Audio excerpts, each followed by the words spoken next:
Hello, everybody. Intuition here. Thank you, as always, for making time and space for us. Today, we would like to discuss the topic that we feel like often many of us forget about, and that is, what are children, babies, adolescents, really? It seems like for many of us, especially if you identify yourself as a parent or a guardian or a teacher of individuals that are babies, children, adolescents, it is easy to forget that babies, children, adolescents are simply in a small little baby body. And therefore, because you see them in a small little baby body, you think that they are small little baby consciousnesses that are walking around acting silly, funny, sometimes very crazy. But again, because we see that and we're seeing them with our human eyes, we often forget what they inherently all are. And all babies, children, adolescents are really full grown individual principalities, lowercase g gods, souls, whatever label it is that you would like to use for your frame of reference. However, it doesn't negate or change the idea that every single one of these children, babies that you see, have an adult-like state of consciousness, but they are just embedded within a human body that is appearing to be small. So really, all the differences between you and that of a child or a baby are two big things. One, obviously, you have grown literally and figuratively, evolutionary wise, in the sense of I'm no longer in a baby body. Now I am in an adult body, or an older adult body, or an older person's body. And therefore, that is one big main difference. But another difference is that we have learned how to be and stay alive. We have learned what it means to be alive in a body. And that is the main big profound difference that we forget. Because again, when you are disembodied for however small amount of time and then therefore have to come into a human body, there is a point of having to relearn, re-remember what the confines and limitations are within a human body, because you are just without a body, and therefore you on some level are limitless because you are in your energetic body as opposed to a physical body. And in an energetic body, you can go through a car, you could go in a car, you could get hit by a car, you can go into the sun, you could go out of the sun, you could drown yourself in an ocean of water, you could stand on top of an ocean of water. There is time, there is no time. It is infinite and limitless in that sense of what it is that you can do on this planet when you are disembodied. However, when you come into a body, it is easy to forget that the body has physical, literal physical limitations, and then therefore you have to relearn how to be alive in a physical body, and that makes it look like these little babies have little baby consciousnesses, and they're silly and stupid and vulnerable and dumb in a cute, infantile way. Not in a malicious way, but in a, oh, how cute. They're bumping their head into a wall because they're just learning to walk. How cute.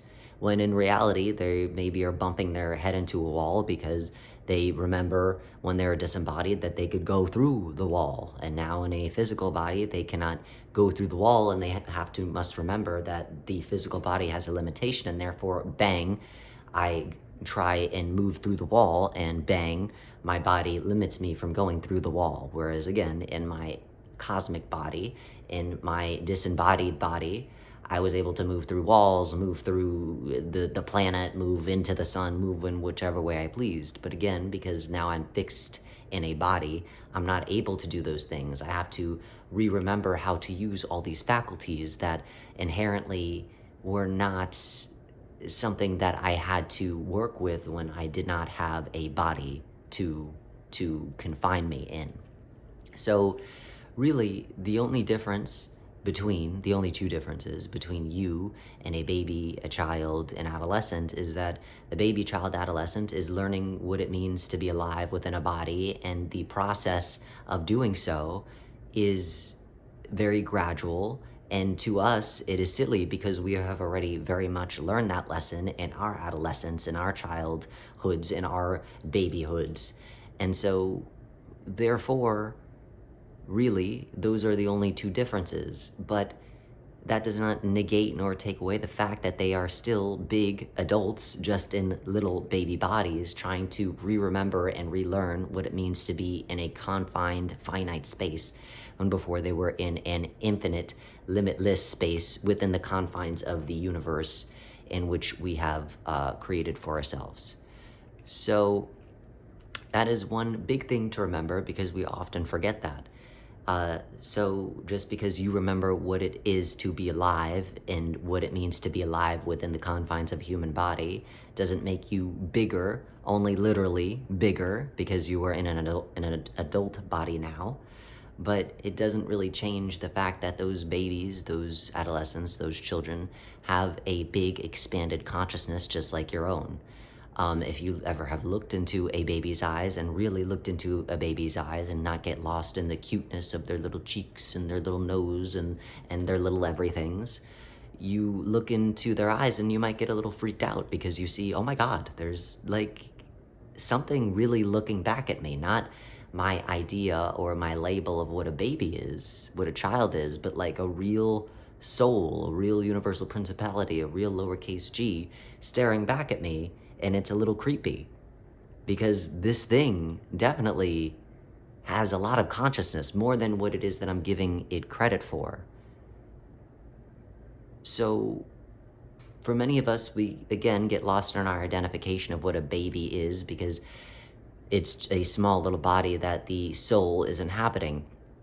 And we have to make ourselves fall in love and see the baby as this small little thing, even though they of course are, but we have to see the baby as a baby and not as a soul that is in a small human body, because that promotes us the inherent responsibility to actually take care of this soul that is inhabiting a human's body for a longer period of time, which then therefore allows more of a possibility and a probability for that soul that is inhabiting a baby's body to evolve enough so that they can take on that evolution themselves without the parent, and then therefore remember all it is that they are on their own. But we have to trick ourselves into thinking, oh, look at that cute little baby. Because otherwise, if we just saw it as a grown adult soul entering a baby body's body, we would be we would lose the mystery, the enchantment, the cuteness. You'd be like, ugh, let's get this grown lowercase g out of my face, because, I mean, ugh.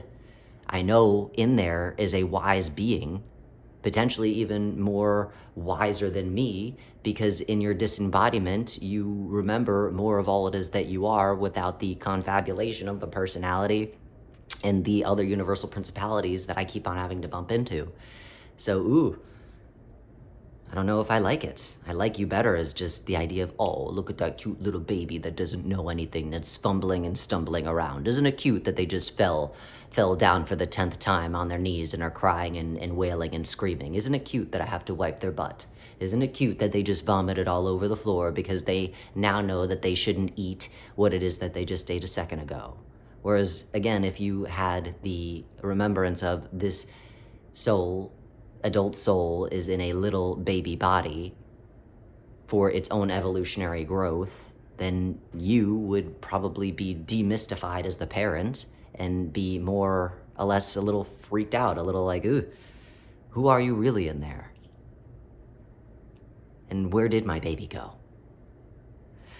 So we just want to offer that perspective. If that is helpful, perhaps not.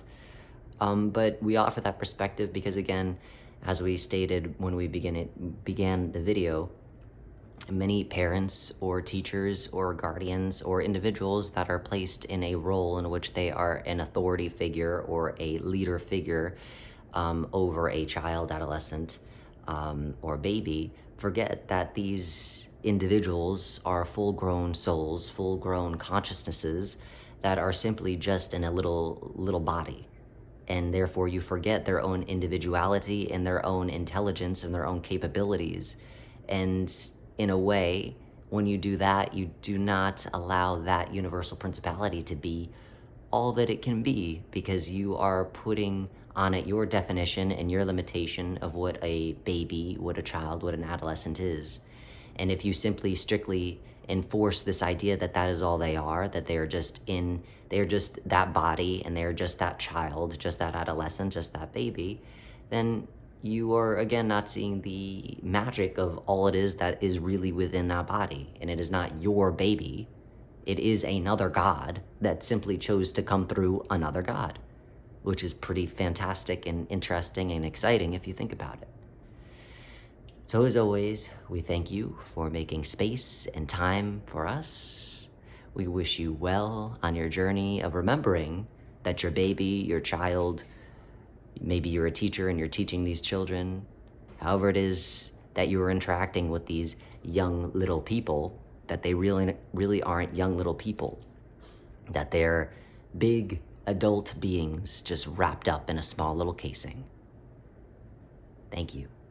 Well wishes.